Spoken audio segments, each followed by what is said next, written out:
Assalamualaikum warahmatullahi wabarakatuh. Apa kabar anak-anak? Mudah-mudahan kalian dalam keadaan sehat walafiat.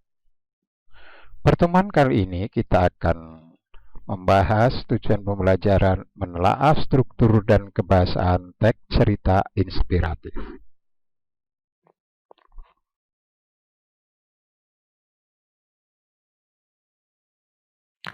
Anda dapat dikatakan telah mencapai tujuan pembelajaran apabila 1. Dapat menjelaskan pengertian teks cerita inspiratif. Yang kedua, menjelaskan fungsi teks cerita inspiratif. Yang ketiga, dapat menelaah bagian struktur cerita inspiratif.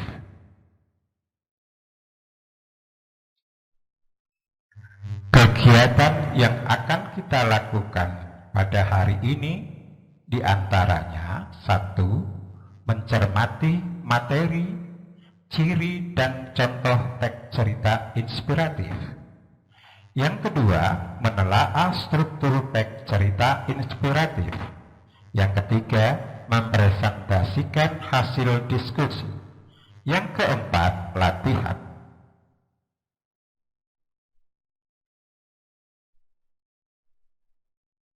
Ciri-ciri teks cerita inspiratif. 1. Mempunyai struktur yang terdiri dari orientasi, perumitan peristiwa, komplikasi, resolusi, dan koda. Yang kedua, mempunyai tema tertentu yang bisa dikembangkan menjadi kisah menarik. Yang ketiga, memiliki alur cerita tertentu agar pembaca memahami cerita pesan yang terkandung. 4. Mencakup amanat yang hendak disampaikan. 5. Bersifat naratif karena menceritakan sesuatu atau seseorang yang menginspirasi.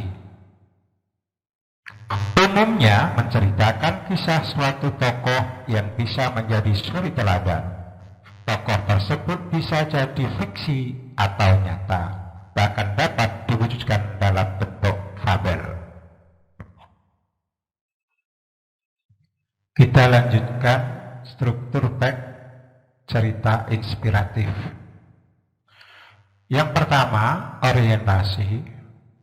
Orientasi merupakan sebuah tahapan untuk mengenalkan, umumnya akan berisi pengenalan tokoh serta latar belakang. Yang kedua, rangkaian peristiwa atau sering juga disebut dengan perumitan.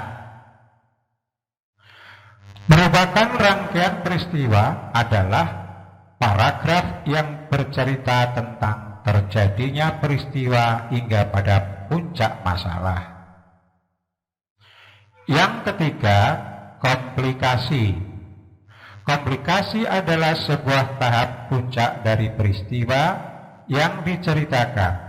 Ada konflik yang terjadi sampai menemukan solusi jalan keluar. Yang keempat, resolusi. Resolusi yaitu tahap penyelesaian dari masalah atau konflik. Setiap tokoh inspiratif tentu memiliki beragam cara untuk menyelesaikan permasalahan yang sedang dihadapinya. Kelima, koda. Koda merupakan bagian akhir dari teks cerita inspiratif.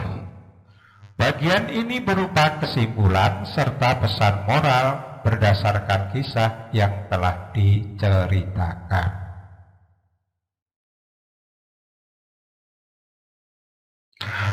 Amati teks cerita inspiratif dengan strukturnya berikut. Judul Dewi Sartika. Orientasi.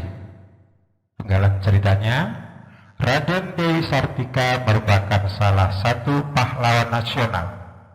Perempuan ini lahir pada 4 Desember 1884 di Jawa Barat. Ia lahir dari kasta keluarga yang cukup tinggi pada zaman itu. Ayahnya, Raden Sumonegoro adalah seorang patih di Bandung. Rangkaian peristiwa. Sartika sudah menunjukkan ketertarikannya dalam dunia pendidikan sejak usia dini. Ia dengan sukarela mengajari anak-anak pembantu di lingkungan kepatihan untuk baca tulis. Ia memiliki cita-cita luhur untuk menjadikan perempuan pribumi menjadi individu yang merdeka dan berdaya. Bagian komplikasi.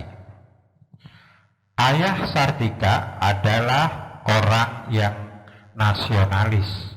Belanda pun segera mengasingkan Raden Sumanegara ke Maluku agar meredam bibit-bibit perlawanan dari bangsa Indonesia.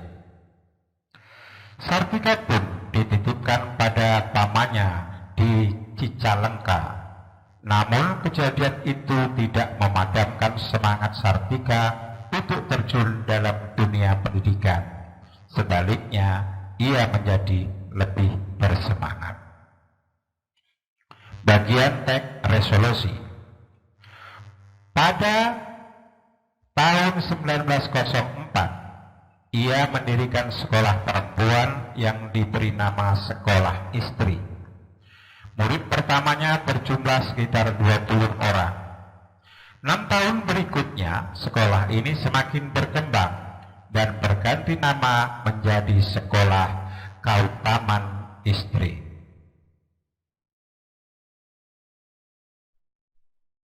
Bagian teks koda. Perjuangan Sartika dalam dunia pendidikan membawa peran besar dan bermakna. Pada tahun 1966, Raden Dewi Sartika dinobatkan sebagai pahlawan nasional. Perjuangannya menginspirasi perempuan untuk melawan doktrin dan dogma dengan menunjukkan bahwa perempuan dapat berdaya.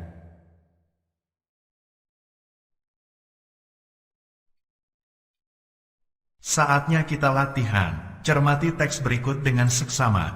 Rusa yang tahu membalas budi, gemercik anak sungai yang berada di hutan mengalir melewati pepohonan liar yang indah yang menambah keindahan sebuah rumah kecil di sana. Matahari bersinar dengan terangnya di awan. Tiba-tiba, seekor rusa berlari menuju halaman rumah itu di mana seorang anak sedang bermain. Rusa tersebut kemudian mengaitkan baju anak tersebut dengan tanduknya. Hal ini menyebabkan anak tersebut sangat ketakutan sehingga ia menjerit sekuat-kuatnya dan menyebabkan ibunya berlari keluar untuk melihat apa yang sedang terjadi. Ibunya keluar tepat pada saat ia melihat seekor rusa berlari menuju gunung dengan membawa anaknya tercinta. Tentu saja ibu anak tersebut sangat ketakutan. Ia berlari mengejar rusa tersebut dan tidak lama kemudian ia menemukan anaknya duduk di atas rumput dalam keadaan selamat. Melihat ibunya datang, anak itu sangat bahagia dan menjulurkan tangannya kepada ibunya. Sang ibu kemudian menggendongnya. Ia merasa sangat bahagia sehingga tidak terasa air matanya mengalir.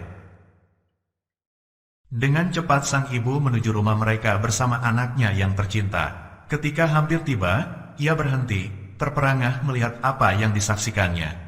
Sebuah pohon besar di belakang rumah mereka roboh dan menimpa rumah mereka pada saat ia sedang mengejar rusa yang membawa anaknya tersebut.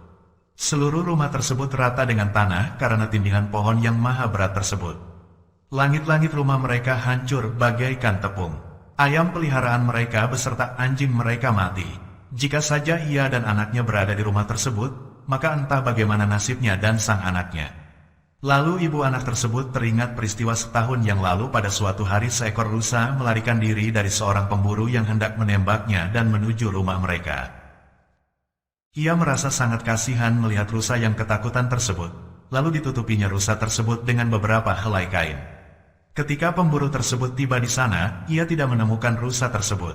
Dipikirnya bahwa rusa tersebut telah pergi melalui pintu belakang rumah tersebut. Ia kemudian pergi. Setelah pemburu tersebut pergi jauh, ibu anak tersebut kemudian membuka kain penutup rusa tersebut dan membiarkannya pergi menuju hutan. Rusa tersebut seakan-akan mengerti bahwa ia telah diselamatkan oleh wanita tersebut. karena ketika pergi ia tidak henti-hentinya memalingkan mukanya kepada wanita tersebut seakan-akan hendak berterima kasih. Ibu anak tersebut tidak pernah menyangka bahwa rusa tersebut dapat mengingat kebaikannya. Rusa itu entah bagaimana mengetahui bahwa pohon besar tersebut akan runtuh menimpa mereka sehingga ia datang kembali untuk menyelamatkan mereka. Ketika ibu tersebut mengingat kejadian tersebut, ia berkata, menyelamatkan nyawa makhluk lain adalah sama dengan menyelamatkan diri kita sendiri.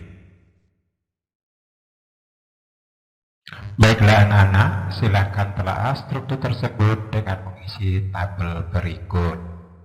Di bagian teks, judul, orientasi, rangkaian peristiwa, komplikasi, resolusi, dan koda. Kemudian, jawablah pertanyaan berikut.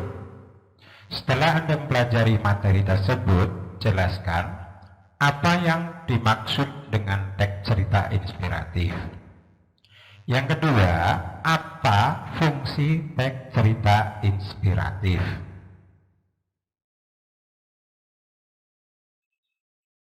Demikian materi yang dapat Bapak sampaikan pada kesempatan hari ini.